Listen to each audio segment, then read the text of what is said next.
अस्सलाम वालेकुम dear friends.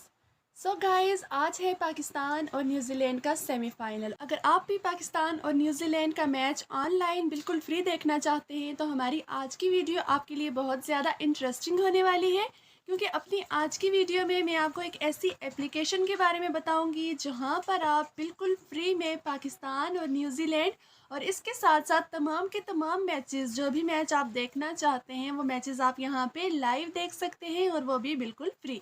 हमारी जो आज की एप्लीकेशन है जहां पर लाइव मैचेस बिल्कुल फ्री दिखाए जाते हैं वो है ARYZ। आपने जस्ट इस एप्लीकेशन को प्ले स्टोर पे सर्च करना है, कुछ ऐसा इंटरफेस आपके सामने आएगा। आपने क्या करना है, यहाँ से इसको इंस्टॉल कर लेना है। जब आपके पास ये एप्लीकेशन इंस्टॉल होगी तो आपने जस्ट इसको ओपन कर लेना है। जब आप इस एप्लीकेशन को ओपन कर लेंगे तो कुछ ऐसा इंटरफेस आपके पास शो होगा, यानी कि यहाँ पर आपने सबसे पहला काम क्या करना है, आपने यहाँ पे अपना एक अकाउंट क्रिएट करना है, या फिर आपने क्या करना है, यहाँ से जस्ट स्किप कर लेना है। अब देखिए, यहाँ पे जो मैच है T20 का यानी सेमीफाइनल का आज का मैच वो सबसे पहले शो हो रहा है, यानी कि यहाँ पर आप आज का मैच लाइव देख सकते हैं, वो भी बिल्कुल फ्री।